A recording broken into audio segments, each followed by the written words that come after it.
How Atomism and Lucretius Made the Renaissance Modern, an Atheist Perspective.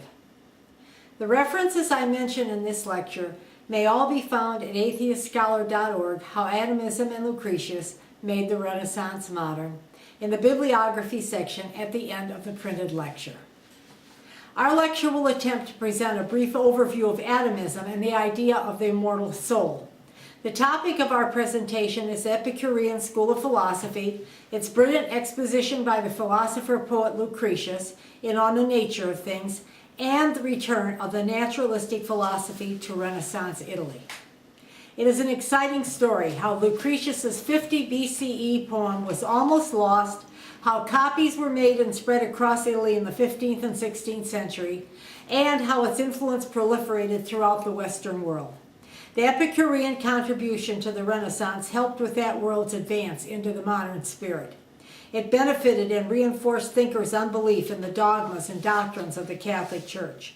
Some people embraced an early atheism as well. I will begin the lecture with some definitions of essential ideas, go over some of the history and philosophic stances of the Epicureans, and then relate how the humanist scholar Poggio brought the classical Lucretius back from oblivion. This lecture will conclude with the question of atheism in the 15th and 16th centuries and the significant contribution of the Epicurean philosophy to modern thought. Atomism is a very ancient idea that the foundations of all matter are small indivisible units. The classical Greeks, Leucippus, and particularly his pupil Democritus, put forth an idea of an atomist universe around 400 BCE. There is still an unresolved question of whether ancient India, which had also conceived atomic theory, influenced Democritus, or whether Democritus's concepts influenced Indian thinking. However, from the time of Galen, around 166 ACE, until its embrace by Pierre Gassendi in the early 17th century, atomic theory in the West had been pushed aside and frequently ignored, if remembered at all. During the 15th and 16th centuries, the Church endeavored to stop its spread and its teaching, which was a direct contradiction to Catholic doctrine. The Church was intensely active in trying to obliterate the memory of such philosophies as Epicureanism, with its emphasis on atomism.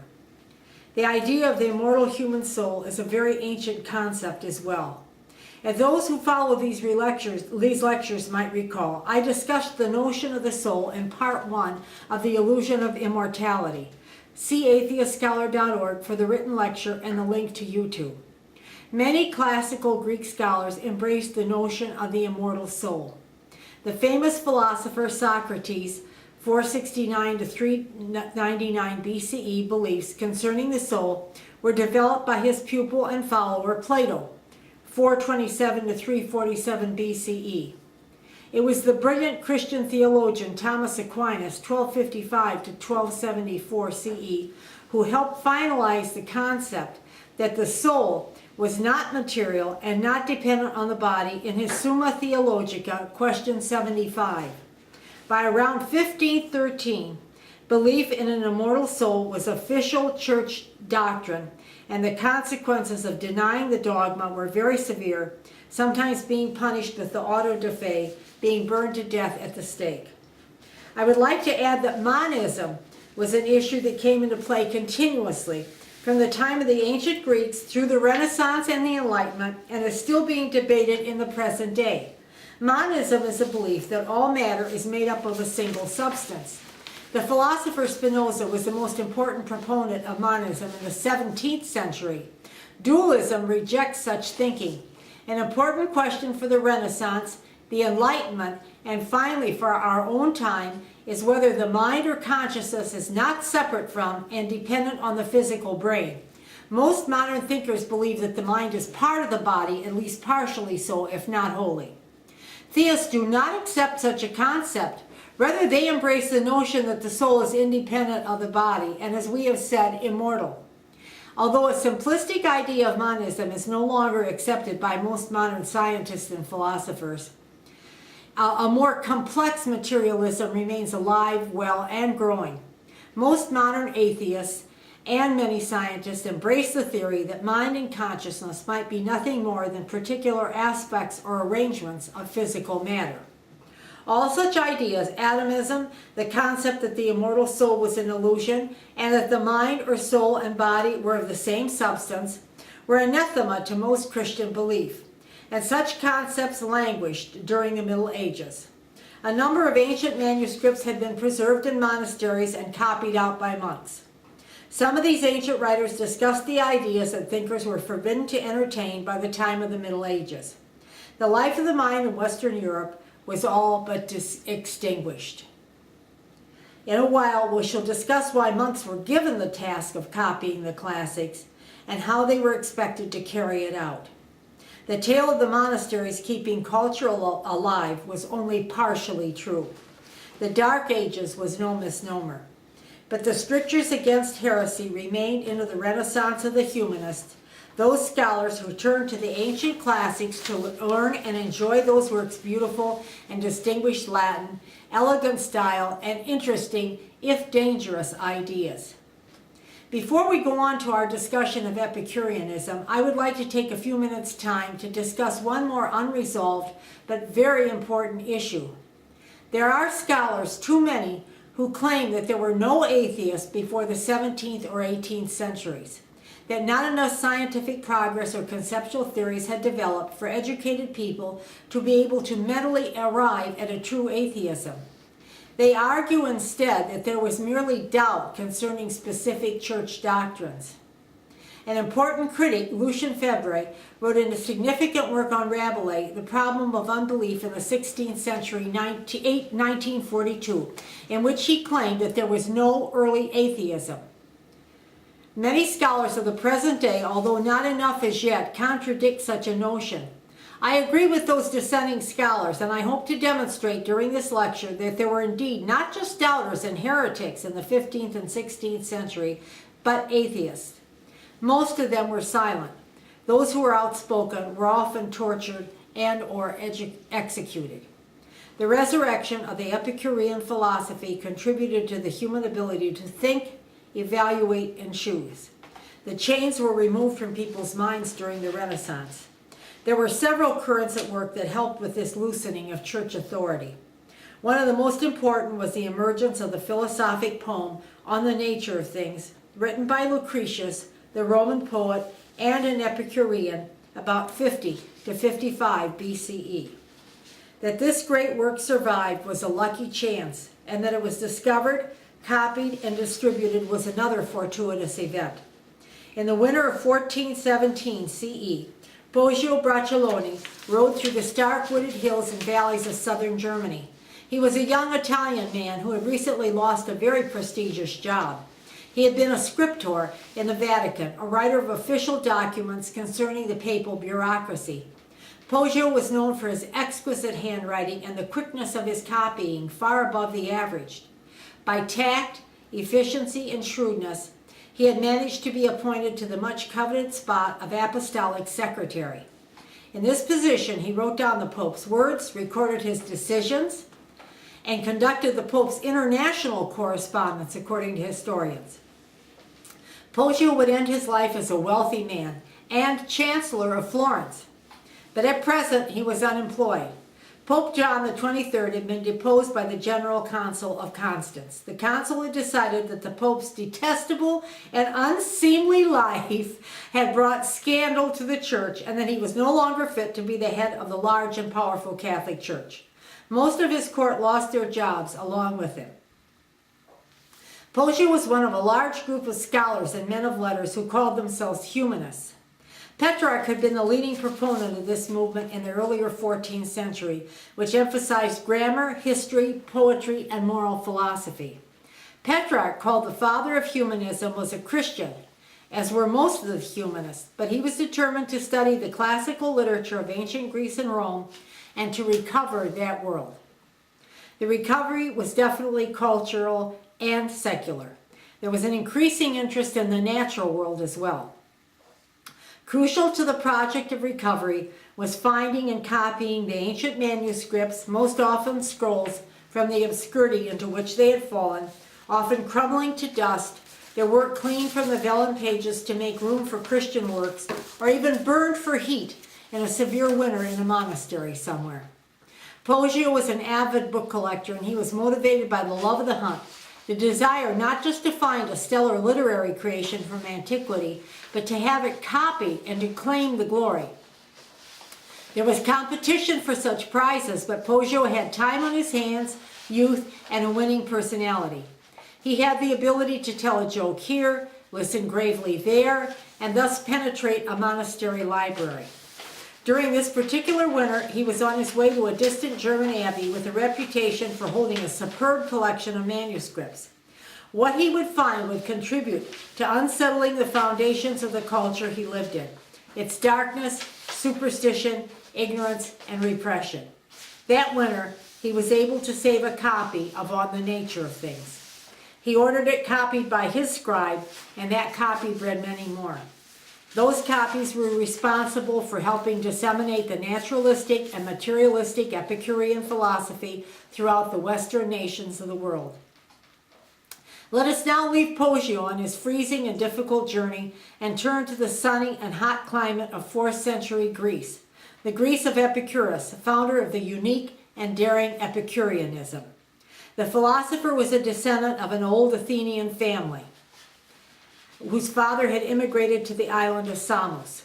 For a while he was a teacher of philosophy in Mytilene and Lampsacus. Around 306 BCE, he founded an important philosophic school in Athens called the Garden of Epicurus. The pupils were his followers, and for many centuries his school and its rivals were the formulators of Greek and later Roman philosophical inquiry and speculation. The other major schools were Plato's Academy, Aristotle's Lyceum, and Zeno's Stoics. It was the custom of the time to denounce each other, and the various schools did it thoroughly. The Epicureans vilified the Stoics, the Lyceum, the Academy, and so on, and the rival schools fired back. It is unfortunate that they spread untrue tales concerning the Epicureans, circulating stories about its sexual licentiousness, ribaldry, and gluttony and alcoholism of the garden. None of these scandalous tales were true. Epicurus found a good cheese the height of pleasure rather than a rich meal. He ate and drank modestly and lived very simply, as did his followers. Being with friends, living self-sufficiently, and discussing philosophical issues was the chosen way of life for the group gathered in the garden. Living for pleasure, a central tenet of the Epicureans, never meant abandonment to vice or overindulgence. Epicurus, despite his fierce denunciations of other philosophic schools, was known for his kindness, generosity, and acts of charity. There was remarkable harmony within the group surrounding him, as they were all like-minded philosophers. Gender, wealth, and social status were downplayed among this group of scholars, who tried to live as equals in the garden. They looked up to Epicurus as something more than a philosopher. Savior is too strong a word, and in our contemporary time has a theistic resonance. But Epicurus did have a mission of salvation that went beyond practicing abstract philosophy. He wanted to rid humans of the fear of death and the fear of what might happen to them after death. He wanted to bestow peace of mind on the anxiety-ridden people he saw everywhere he went.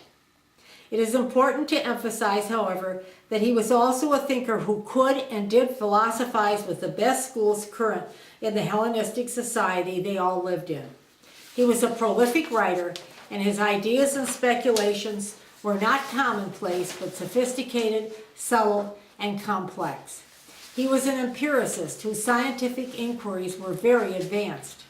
Of course, many of his scientific theories were incorrect, but when one considers that the ancients had no telescopes and no other instruments with which to measure and evaluate the cosmos and the natural world, the conclusions they arrived at using observation and logic are breathtaking. Epicurus was not only a radical empiricist concerning knowledge, he was also a metaphysical materialist. Although he, in the typical manner of the Hellenistic times, denounced even Democritus and Leucippus, nevertheless he borrowed an important theory from them and expanded it. He was an atomist. He believed that there were an infinite number of infinitesimal, invisible particles that moved in an infinite void that was absolute. The particles were governed by the three natural laws of weight, collision, and swerve.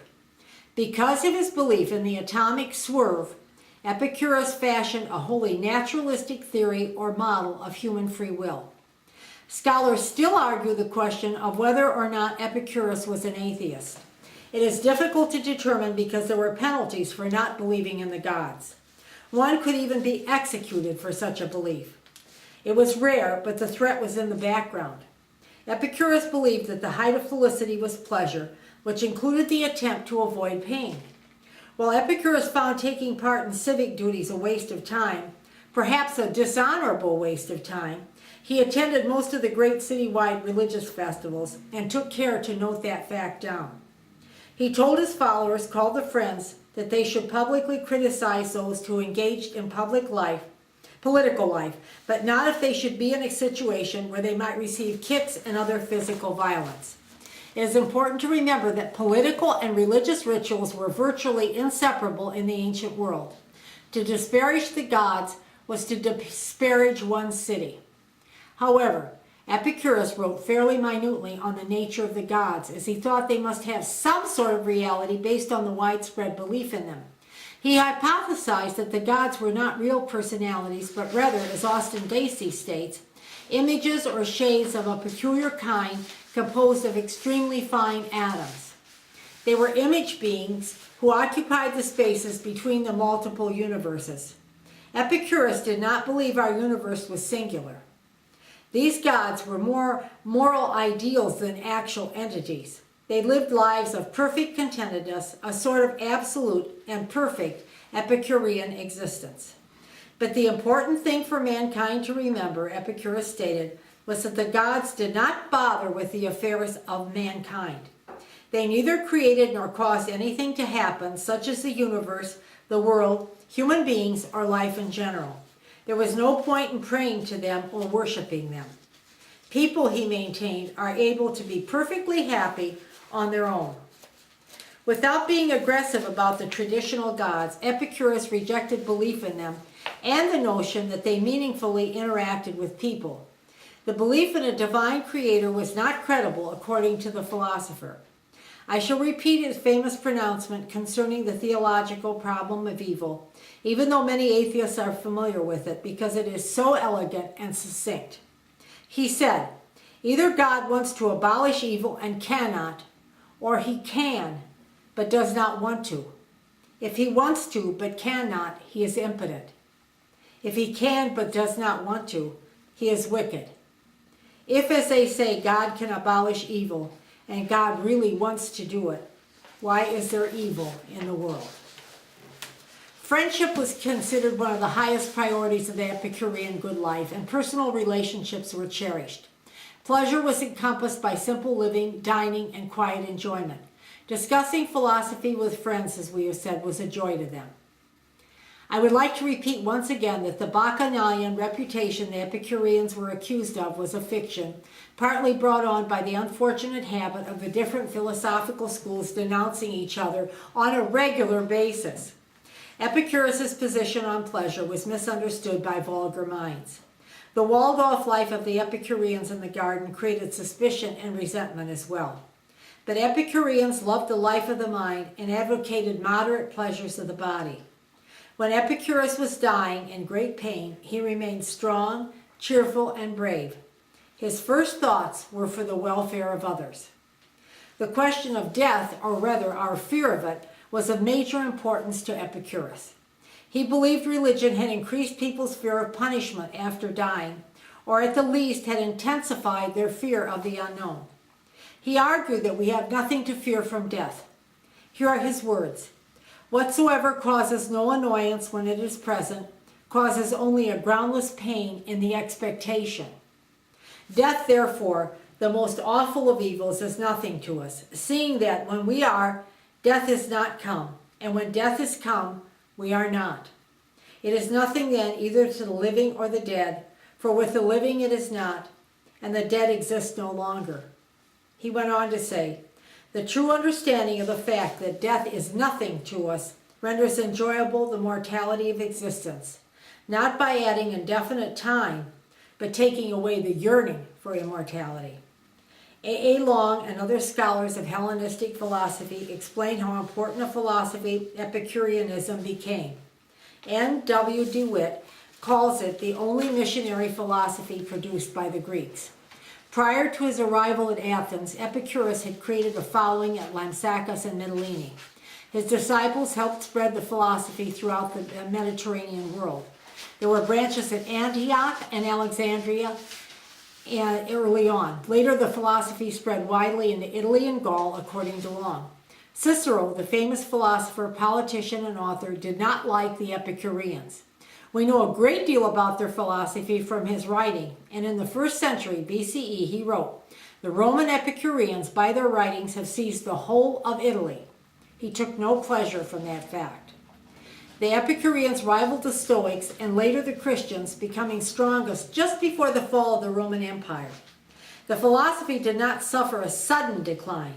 Seneca, the well-known Stoic, quoted Epicurus approvingly. But the most wonderful event of all, with regard to preserving the tenets of Epicureanism, took place in the interior of what is now modern Turkey in 200 CE. This is the spot where an elderly man called Diogenes, not to be confused with the Cynic philosopher of the same name, commissioned a large stone wall with a huge inscription containing Epicurus's philosophical tenets carved into the wall. Between 1884 and the present, many fragments of the wall were recovered, and it has contributed much of what we know about Epicurean moral teaching and its attempts to benefit humanity and forward happiness.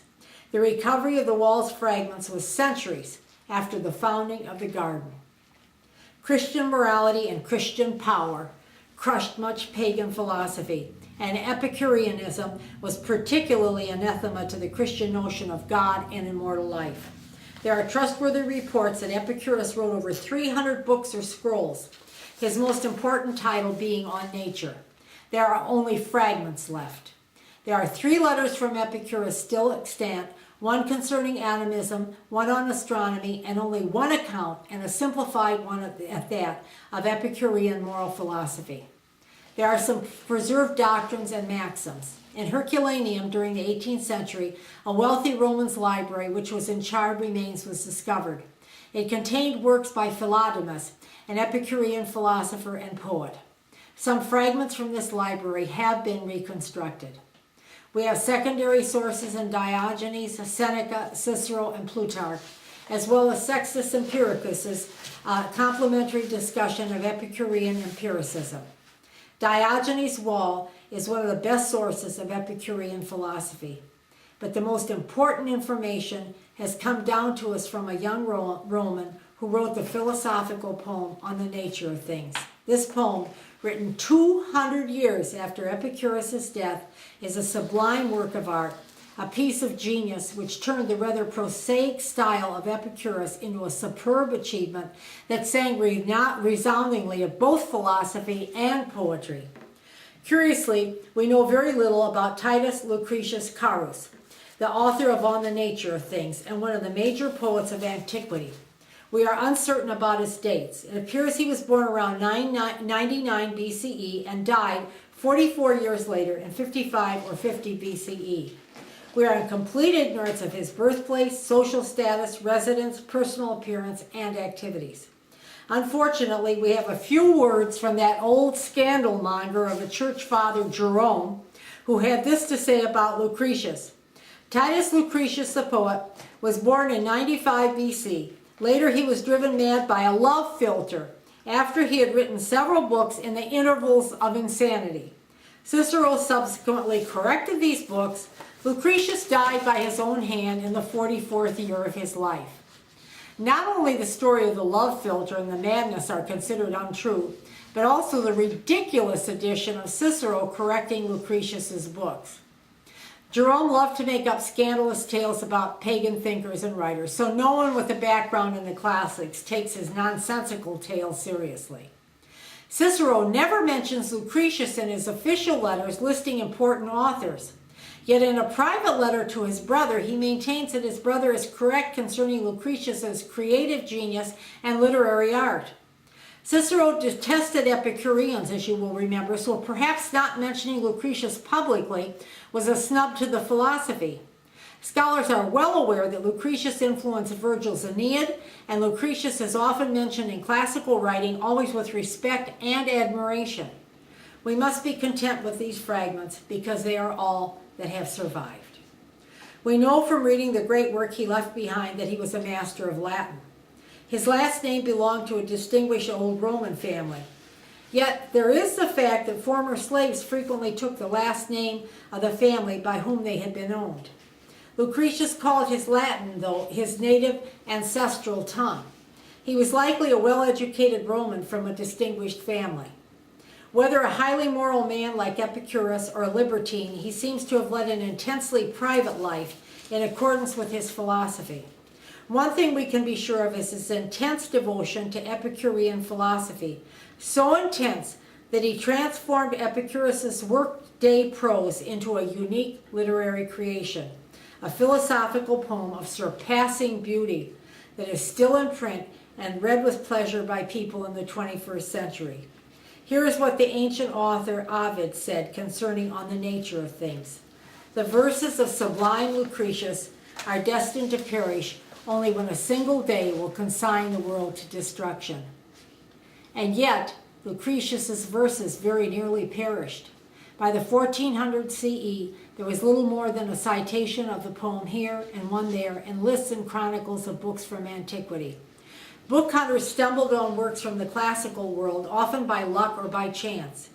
There was one copy of Lucretius that we know of in a monastery library in the early 1400s, and two in private hands, which would not be released for years and years. Lucretius was nearly forgotten, as was the Epicurean philosophy. Christian thought reigned supreme, as well as ignorance, superstition, and delusion. Let us now return to Poggio, because he had arrived at the gates of the German monastery he was seeking, and it's to him that we owe the return of Lucretius and secular thought to the Renaissance. He did not know it, but his Christian society would be forever changed as modern concepts spread and caught fire throughout the Western world. The monastery might have been that of Fulda in central Germany, somewhat in decline by Poggio's time, but reputed to have an extensive library. Scholars differ, but there is a small consensus that it was at Fulda that Poggio found On the Nature of Things. He never revealed the place in his writings. It was known that Poggio did not like monks. There were a few of them with great learning and seriousness, but Poggio believed that most of them were superstitious, ignorant, and lazy. In the earliest days of the founding of the monasteries, devout, if odd, and sometimes hostile people made their way to the abbeys. But by Poggio's time, noble families dumped their least promising scions there, merchants sent their physically or mentally disabled children to them, and peasants with too many mouths to feed got rid of some of their family members there. The abbey at Fulda was self-supporting, however, with money coming from noble families and many important connections. Poggio, an out-of-work papal secretary with limited funds, would have been at a distinct disadvantage trying to achieve access to its library. The old Benedictine rule for monasteries prevailed almost everywhere at that time. Copying in the ancient world had been done by educated slaves. The monks were aware of this fact. It was not an exalted position. Copying was considered boring and humiliating, perfect for instilling discipline and humbleness in the sight of God. When the Roman Empire fell apart, the schools and teachers from that era slowly began to vanish. It was the monasteries who gathered up the books that were being abandoned here and there. But for the monks, reading was a spiritual, not an intellectual exercise. An earlier founder of the rules for monastic living insisted that all monks in monasteries would be compelled to learn how to read if they did not know how when they entered the order. By the time of the Benedictine rules, first written in the 6th century, the monastic company listened to oral readings from scriptures or other holy books when they were all gathered at meals. The monks took turns reading aloud, and pride in reading well was a sin to be avoided. They were also supposed to read silently at prescribed periods during the day. This rule was to keep them busy and focused on serious topics, helping them avoid gossip, frivolous behavior, and trivial conversations. Reading also was supposed to help stave off what Father John Cashin diagnosed as acidiosis, or what we call depression. Cashin called it the noonday demon. If a monk suffering this disease did not get better and settle down to reading, he would be beaten. Thus, physical pain drove out mental unhappiness. What a change from the reading of the ancient world, when readers read for intellectual communion with great minds and scientific and philosophical enlightenment. The ancient were egotistical and curious, traits which the monasteries abhorred. But the humanists of the Renaissance were very similar to the ancients in their egoism and thirst for knowledge. At any rate, books and scrolls tended to fall apart. Commercial book workshops had folded, and there was no longer contact with the Egyptian makers of papyrus. The monks had to learn paper making and also how to clean old written works from paper and rewrite on the newly bare pages. Monks were not merely the principal book savers and librarians, they were also the principal book producers of the Middle Ages and early Renaissance. But it was not for love of literature and learning. Copying, as we have said, was tedious and humiliating. But monks had to work for their keep, and the choices were very limited. The other work that required a number of people was in the fields, heavy labor that produced the food for each abbey. So, if a monk wrote with a fine hand, he was assigned to a scriptorium, where he sat long hours, probably about 6 a day, making copies of books and scrolls. Stephen Greenblatt quotes what some monks said when they finished an arduous copying task. One wrote at the end of the book, "Now I've written the whole thing. For Christ's sake, give me a drink." Luckily, the scribes, working, as we have said, at least 6 hours a day, were completely subordinated to their texts. This practice virtually guaranteed accurate copies. The monks' scrupulous attention to the text of the books they copied eliminated the corruptions introduced in earlier centuries by careless copying or copying with a religious or historical agenda. Curiosity or initiative was to be avoided at all costs. A cutout sheet with a window covered the manuscript very often, so the monk could concentrate on one line of text at a time. During the 6th to 8th centuries, ancient works almost ceased to be copied, as Christian texts had grown numerous enough to be copied and used. Sadly, the ancient pagan works, once so threatening and alluring that they had to be censored, became truly forgotten. Educated people and even church fathers forced themselves to forget them and to break the habit of reading them. The works moldered away in monastic libraries, falling into dust or scraped off or washed off to be used for Christian works. If not for first Petrarch and then a plethora of humanists, the West would have lost many more works than we did.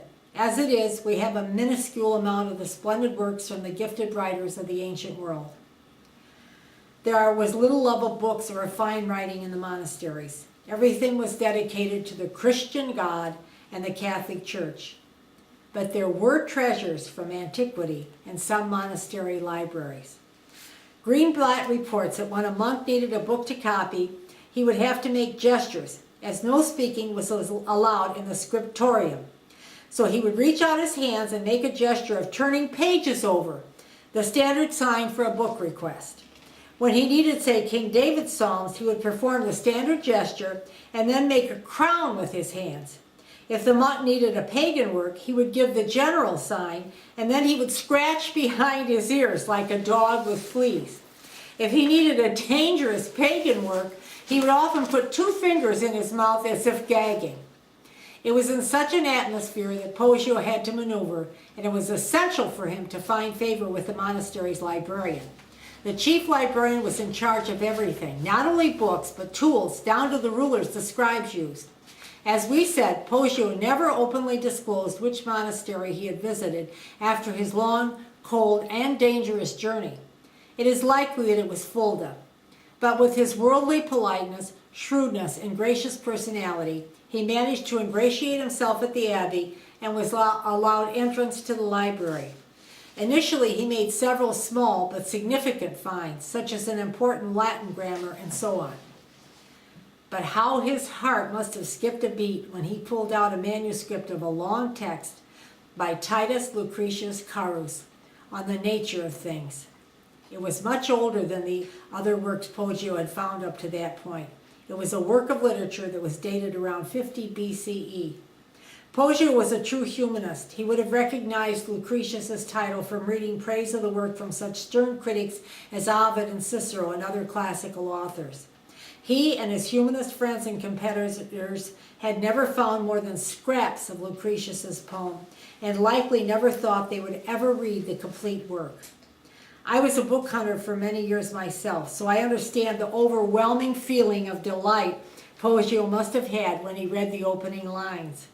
He knew both Latin and poetry, and he must have instantly appreciated the beauty and power of Lucretius's verses. During his stay at the monastery, he ordered his scribe to begin copying the manuscript. Stephen Greenblatt conjectures that it is not clear whether Poggio had any intimation at all that he was releasing a book that would help in time to dismantle his entire culture. Poggio returned to Florence and his reviving career, while his scribe stayed behind at the German monastery copying Lucretius. The monastery seldom trusted the avaricious and rather light-fingered humanists to return the volumes or scrolls they borrowed, so most works had to be copied on the spot. Poggio finally received his copy of the manuscript and sent it off to his close friend Niccolò Niccoli, an independently wealthy and scholarly humanist. Niccoli made a copy of On the Nature of Things in his own elegant handwriting. But then he kept the copy in his possession despite repeated requests from Poggio to have it returned. Niccoli kept it more than 10 years, possibly 12, but finally Poggio had Lucretius returned to him. Poggio's scribe's copy has been lost, possibly because of Niccoli's finer handwriting. The scribe's copy was discarded. Scholars state that more than 50 manuscripts of On the Nature of Things from the 15th century have survived to the present day. As soon as Gutenberg's printing press became commercially viable, many more printed editions became available. The printed editions always carried a warning and a disavowal, so obviously some people were very aware that the work was dangerous. A contagion had been unleashed into Florence, Italy, but it was not one of disease, but health. The ringing words, the elegant verse of Lucretius captured the minds of educated, beauty-loving Florentines. His dangerous philosophy was also embraced by some of them, and Epicurean ideas began to spread throughout Florence, then Italy, then most of the Western European nations. I am most indebted to Stephen Greenblatt's The Swerve for a summary of the most important points in Lucretius's lengthy poem. Lucretius spoke in a modern style and manner concerning men, society, the gods, physics, atomism, and so on. We shall glance at some of his concepts in order to understand what was so dangerous and so important about his philosophical poem. The work is composed of 7,400 lines in hexameters and divided into 6 books, which are not titled. It opens with a beautiful hymn to Venus, goddess of love. That initial poem is sublime on its own and must have been responsible for drawing readers in to savor more of the verses. Once a reader continued on with the work, he or she would ultimately reach the core arguments. The contemporary reader will recognize them because much of modern thought is founded on these principles, despite the raging dispute concerning them, even during the present day. I am most indebted to Professor Greenblatt's distillation of Lucretius's concepts. Lucretius maintained that everything is made of invisible particles. They are infinite in number and constantly in motion. Everything, the entire universe, is made from them, and they are timeless.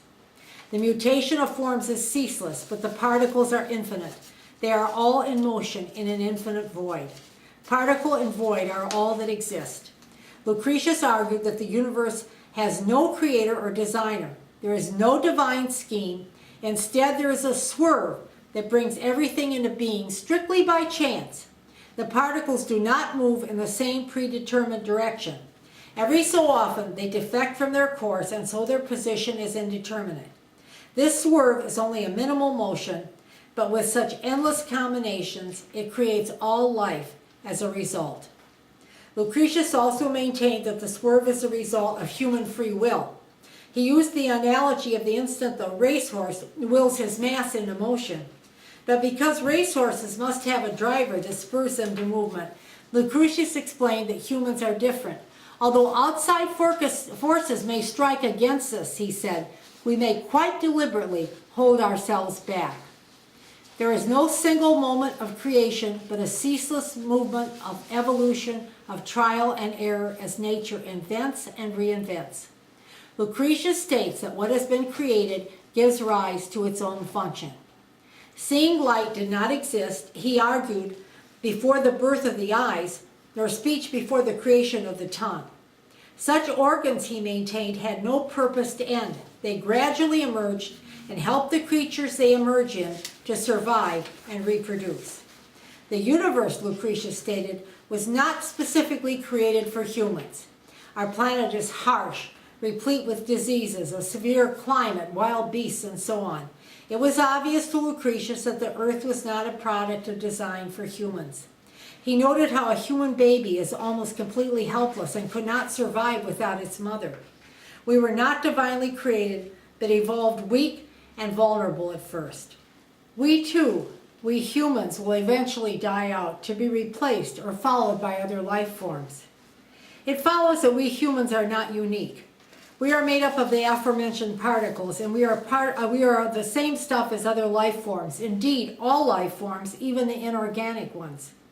Each human is individually unique, Lucretius admits, but so are animals, probably all the more complex creatures. He asks how a cow can tell its calf or a calf recognize its mother if they too are not individual. Many feelings and experiences of our lives are not sui generis, not exclusive to our species. Lucretius understood that our human societies began in not a golden age, but a brutal competition for survival. There was no golden age, but a harsh struggle for life. We humans lacked fire, agriculture, and other means to make life more supportable for many years. Human societies developed slowly. At first, there was only rudimentary cooperation between people and random mating, rape, mutual desire, or barter between the sexes. Lucretius mocked the notion that language was given to us as a miraculous invention. He believed that we made gestures and voiced inarticulate sounds at first. Gradually, people began to share sounds that would designate the same things. We slowly developed agriculture and communities, the arts of civilization. But such arts, Lucretius argued, were not an unmixed blessing. Despite our monumental accomplishments due to shared talents and mental powers, civilization grew commingled with fear of gods and with a craving for wealth, status, and power. He believed that these anxious strivings were the result of our early struggles to survive. Our existence had been extremely precarious, and the feeling of vulnerability remained with us despite our greater security in the present. The weapons we developed to survive, he said, we now turned against ourselves. Lucretius believed there was a human soul of sorts, made up of tiny particles, and perhaps hidden in the body's most secret recesses. But he was certain that the soul was made up of matter, the same stuff as of the rest of the body. The soul was not immaterial or transcendent. In fact, he maintained that when the body dies, the soul also dies. There was no afterlife in Lucretius's belief system. He maintained people had formed delusional false hopes and fears for centuries about an eternal life. They speculated endlessly and fearfully whether there was a paradisiac place of eternal delight and or a region of punishment for wrongs committed on earth. They wondered where they would end up. Lucretius thought that when people understood that the soul died along with the body, they would divine that there was no immortality and no reward or punishment beyond the grave. He believed that people would realize that this life was the only one we possess. Lucretius repeated the classic Epicurean doctrine for human salvation. Death is nothing to us. We will not be there when we are dead. We will feel nothing, neither pleasure nor pain. Lucretius unequivocally maintained that all religions were superstitious delusions based on fear, longing, and ignorance. He believed humans had projected feelings and wishes onto fantasies such as gods. We have feelings of awe, say, when we contemplate the stars, are shaken by a substantial storm, or think about the universe. We are affected by a sense of disorientation and fear when we experience a series of misfortunes or natural disasters. We attribute such events to divine beings, even though such happenings are merely physical manifestations with natural explanations. Lucretius believed we became enslaved by religion and other false beliefs when we began to cling to our own delusions. Religions, he argued, are inevitably cruel, playing off retribution fantasies and generating extreme anxiety in their followers. He pointed out that the sacrifice of a child by a parent in the name of religion or the gods demonstrated not only the cruelty, but the perversity at the heart of religion. There were such pagan tales, such as Agamemnon's sacrifice of his daughter Iphigenia to the gods to help the Greek fleet. Lucretius would not have known the story of Abraham and Isaac. In 55 BCE, he also could not have foreseen the mythical narrative at the heart of the Christian religion, the ultimate sacrifice of Jesus by God, his Father. However, he would not have been surprised. He would have judged it as the ultimate perversity of religion. Lucretius stated that there were no demons, ghosts, or angels. He also unequivocally maintained that creatures many pagan people believed in did not exist, such as the Fates, harpies, fairies, and so on. None of these creatures had any substance, he said, and needed to be forgotten. A true Epicurean, Lucretius believed that the true purpose of life was to enhance pleasure and reduce pain. All other goals, civil, military, and so forth, were secondary to this prime purpose. Enjoyment of life's simple pleasures was easy to come by and gave true felicity. Acquisition of material wealth and power, he argued, were false gods. He thought that such cravings came from the desire of individuals and communities to achieve some sense of security. Instead, by trying to keep amassing wealth and material possessions and status, men increased their anxiety and unhappiness. Lucretius has written what is a beautiful and at the same time disturbing passage on contemplating a shipwreck and being relieved that we are not in it, but gazing at it from a distance, despite our compassion for those being ravished by it. He advised that was the manner in which we should gaze at people's greedy attempts at grasping power and acquiring wealth, and be content within ourselves that we are not taking part in such deluded behavior. We can contemplate the anger and anxiety such false goals cause from the tranquility of the sanctuaries we have created for ourselves. Lucretius was very insightful. He grasped that the largest obstacle to pleasure was not pain, but delusion. Our minds magnify our fears and longings, many of which are already mental illusions. Lucretius spoke of the horrible Athenian plague, but he said that the fear and panic it spread was a worse outcome than the death it caused. Once again, he discussed how human imaginations conjure up limitless delights or fears, such as eternal life in heaven or in the toils of hell. He wrote beautifully of sexual and romantic love, but he recognized how the desire for limitless possession leads to disappointment and aggression between lovers. Finally, Lucretius maintained that contemplating the true nature of things creates a deep sense of wonder. Reason, he said, is accessible to everyone. If we use it to look at life and nature with a steady eye, if we use it to reject the myths of the fantasy makers, the priests and prophets, we can attain happiness. We can achieve peace of mind by understanding that this life is all we have and the cosmos is not arranged for humanity. Lucretius was not only a great poet, but a man on a philosophic mission. He wanted to grab the reins of power from the priests and other power mongers and supplant their false vision with the truth. He wanted to bestow peace of mind and happiness to people. He wanted us to understand that we are merely one part of the world making natural processes of life, processes that he saw as essentially erotic. The strange opening of the poem, the hymn to the goddess of love, Venus, makes perfect sense when we understand the work as a whole. His dedication to her fits beautifully with his description of the natural process, the erotic creation of life. Lucretius was not mad, as the prevaricating St. Jerome claimed. His great work resonates with the force of reason and sanity that confronted and pushed back against an insane and delusional culture. As I mentioned earlier, we have about 50 surviving copies of Lucretius from that era of the Renaissance, the 15th century. That is a very large number, so we can be sure that On the Nature of Things circulated extensively among the educated class of that era. I don't want to overstate here. There were other trends then and later in the 16th century, such as Copernicanism, Anabaptists, the Lutherans, advancements in science, and many more disparate waves of thought rippling through Italian society.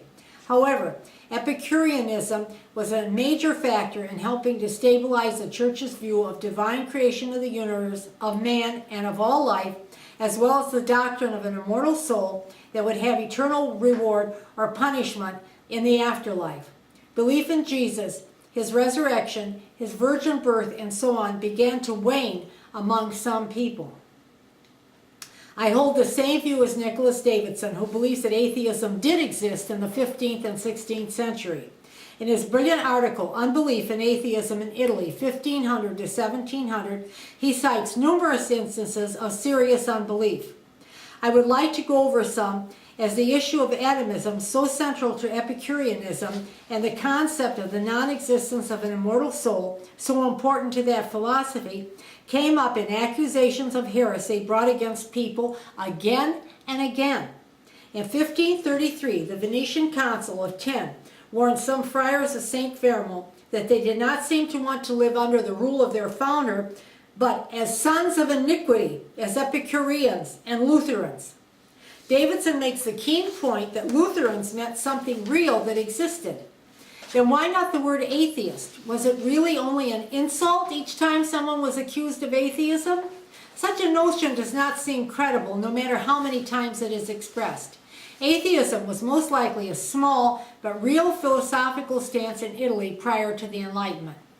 In 1586, the Inquisition interrogated the prior of St. Mary of the Graces in Venice, concluding, "You have not believed in anything of our faith, and you are consequently an atheist. That is, that you do not believe there is any God in this world, and that the world was created by chance."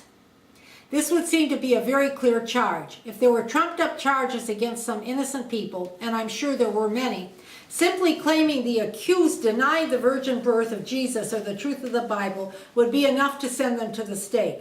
Why go to the extreme of charging someone with atheism and explaining what the Inquisition meant by that word? Why add the charge that the prior believed the world was created by chance?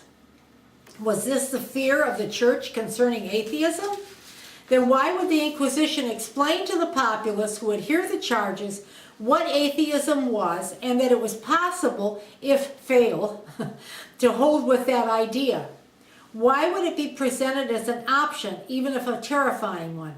Where there is smoke, there is usually some fire. Because there was such a fear of atheism, some thinkers believe that atheism was real and existed in the 16th century and very possibly the 15th. Renaissance writers frequently credit Epicurus with atheism. The firebrand Giordano Bruno was accused of denying God was the creator of the world.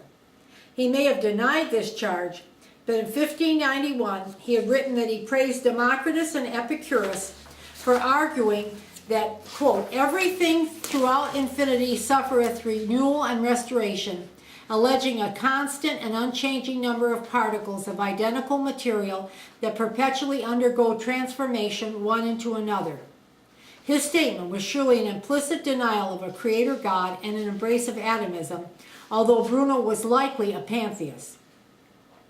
Davidson states that atomist ideas of this sort had been available in Italy since about 1417, when the manuscript of Lucretius's On the Nature of Things had been discovered by Poggio Bracciolini. Atomistic ideas also seem to lie behind passages in texts such as Bernardino Telesio's of the Nature of Things in 1565. Galileo made use of atomism in his Assayer of 1623. In fact, in 1982, an Italian scholar found a memorandum from the papal archives that detailed heresies from the past. What emerged was that the inquisitor had found evidence of atomism in Galileo's Assayer.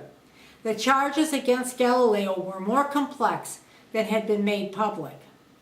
Savonarola, the religious fanatic who ruled Florence for a few years, gave sermons in which he told the women of Florence to laugh at atomism. Savonarola was finally deposed and executed in 1498 by the pleasure-loving and materialistic Florentines. He had persuaded them a few years earlier to throw their valuables, jewelry, clothes, furs, books, paintings, and so on a huge bonfire of the vanities. Now they regretted their losses and wanted to return to their accustomed materialistic ways.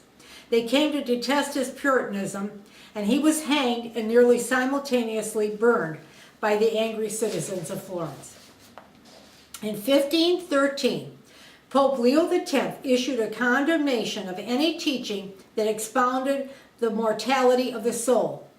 Pietro Pomponazzi of the well-known Paduan school of philosophy was likely an atheist, although he claimed he was a Christian. Pomponazzi, Cardano, and Telesio all discussed the problems of immortality in print and fairly openly. Even though Pomponazzi was forced to recant some of his opinions, the Paduan philosophers seemed to navigate the treacherous waters of faith and went on with their heretical thinking unharmed, although often in danger, particularly Pomponazzi. In 1516, a work of his on the soul and immortality was burned publicly, and he was in serious peril of his life for a short period. Machiavelli was one of the outspoken writers who argued that a belief in the afterlife was nothing more than a human invention to keep order in society. Alison Brown states that Lucretius was a great influence on Machiavelli, the author of the infamous The Prince, published in 1532. That volume directly contradicted Catholic Church doctrine and scholastic philosophy concerning political philosophy and how government should be conducted. Many think that it is the first modern treatise of political philosophy. Machiavelli was far too clever to mention the Epicureans in his writings, but at the very time Savonarola was urging Florentines to mock atomism, the young Florentine, Machiavelli, was quietly copying out the entire On the Nature of Things. His handwriting on the copy that belonged to him was conclusively identified in 1961. It now resides in the Vatican Library, Manuscript Rossi, 1884. Marsilio Ficino, the well-known Renaissance Neoplatonist, was briefly seduced by Lucretius's poem in his 20s. His writings on Lucretius do not survive. Writers and philosophers who had written on suspicious topics in their youth were advised to get rid of them, and many of the writers did. They often burned them. During the rest of his life, Ficino attacked the Lucretians. Poggio himself and scholars such as his friend Niccoli would unearth classical works, read them, and praise their elegant Latin grammar and style, while at the same time distancing themselves from the thinking within those works. Poggio actually accused his bitter rival Lorenzo Valla of a heretical adherence to Lucretius's mentor Epicurus. Valla survived and became an important apostolic secretary to one of the popes, but he was frequently in trouble with the church in his earlier years. In around 1440, he had found, with a very sophisticated textual analysis, that the so-called donation of Constantine was a forged document.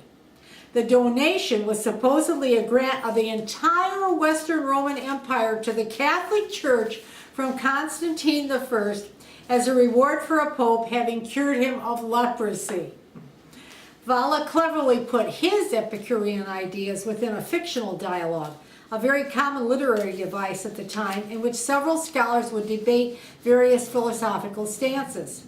In Valla's On Pleasure, 1430, a character debated Epicureanism with other thinkers. The Christian character would always emerge the winner in these dialogues, and he did in Valla's work, with Christian beliefs validated. But in the meantime, the writer's ideas had seen the light of day and gained exposure. Valla's Epicurean was very likely the character who espoused Valla's beliefs. In 1484, the Florentine poet Luigi Pulci was not given Christian burial because he had denied miracles and said that the soul was no more than a pine nut in hot bread. That was a remarkable statement for the time, both in its scorn, humor, and denial of immortality. Here it's Davidson again on the question of atheism in Italy before the 18th century. There was then, within the community of believers, a startling willingness to question traditional beliefs about God, the creation, the world of the spirit, immortality, Christ's divinity, the authority of the Bible, and Christian morality. Davison allows that it was, of course, possible to disbelieve in one or two doctrines and still retain belief in God, but, and I quote, it would have been difficult to reject all of them and still claim to be a believer in any sense recognized by the Western Church. When Giordano Bruno was burned at the stake in 1600, what are we to make of his turning his face away from the crucifix while he was dying? He was allegedly a pantheist but embraced atomism. The authorities had bridled his tongue, so we do not know what he would have said at his execution. The authorities considered that what he was saying on the way to his death was dangerous enough to silence him. Alvise Capuano was sentenced to death as an atheist by the Inquisition in 1580. The sentence read, "When you are an atheist, you do not believe God existed or indeed any supernatural being." Paolo Sarpi, a theologian, but one believed to be an unbeliever, told Christophe Vandona that there were many atheists in Venice in the early 1600s. Giulio Cesare Vanini actually paraded his atheism fairly openly. In 1616, in one of his two books, the De Admirandus, he presented all the alternatives to church teaching discussed among believers, including some that cast doubt on the very existence of God, according to Davidson. He was burned to death for atheism and blasphemy at Toulouse in 1619. He was 34 years old. In 1563, Pietro Strozzi served with the French military forces.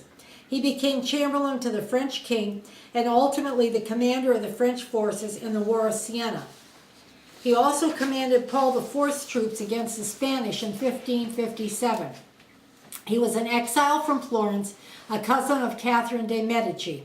He was not only a man of action, he was a mathematician who translated Julius Caesar into Greek and collected books and antiquities.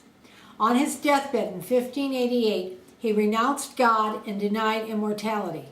The evening before, he asserted the scriptures were a fiction, according to Davidson. Surely most of the people in Italy were believers, but to assert that there was no atheism is a canard. We have just seen a few public instances. We can assume many more of a private nature. Most people do not want to be tortured and then burned to death at the stake. But there is no question that there were atheists, not only in the 16th century, but even in the 15th. People who hold dangerous opinions frequently do not voice them from fear of consequences. There were likely unbelievers throughout the entire Renaissance, if not earlier. Although Montaigne, the author of the great work The Essays, was nominally a Christian, he was also a skeptic who embraced some of Lucretius's ideas on atoms, sex, and death. The Essays, still cherished by thinkers and readers to the present day, were first published in France in 1580 and contain nearly 100 direct quotations from On the Nature of Things. But it is not only a few ideas or quotations from Lucretius that are important to Montaigne's work. Lucretius resonates throughout this great skeptical volume. In 1989, a 1563 edition of On the Nature of Things sold at auction. The end papers were covered with notes, and there were a great number of marginalia in French and Latin. The copy has definitely been identified as Montaigne's own. On the verso with the third flyleaf, he had written, "Since the movements of the atoms are so varied, it is not unbelievable that the atoms once came together in this way, or that in the future they will come together like this again, giving birth to another Montaigne."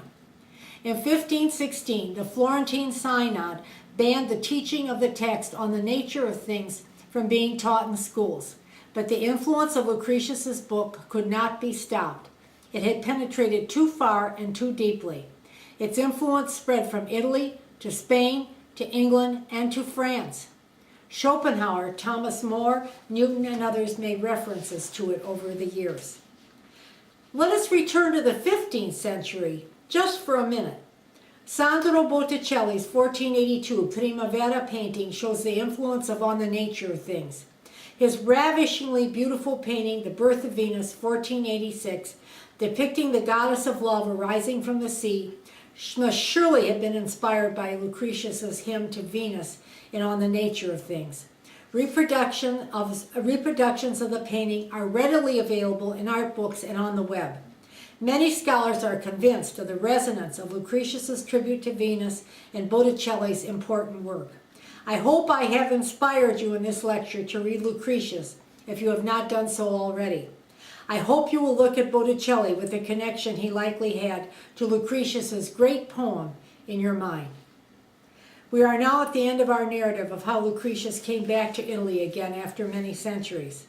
We have seen his seductive influence on the minds of poets, painters, scientists, and philosophers. He would be an invaluable and even greater influence on the Enlightenment of the 18th century. But before we close this discussion, I would like to take us on Lucretius's voyage to America, to the library of a wealthy American planner, a man who had a talent for science and who possessed a skeptical intelligence. Thomas Jefferson owned at least 5 Latin editions of On the Nature of Things, and he also owned translations of it in English, Italian, and French. Jefferson gave our momentous political document what Stephen Greenblatt states was a distinctly Lucretian turn. Greenblatt maintains that the turn was to a government whose end was not only to secure the lives and liberties of its citizens, but also to serve the pursuit of happiness. The atoms of Lucretius had left their traces on the Declaration of Independence.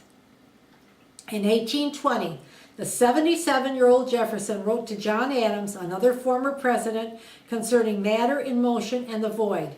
He said, "On the basis of sensation, of matter in motion, we may erect the fabric of all the certainties we can have or need." A correspondent wrote to Jefferson once, wanting to know his philosophy of life. This was the answer. "I am," Jefferson wrote, "an Epicurean." Thank you for your attention, and I'm looking forward to our discussion.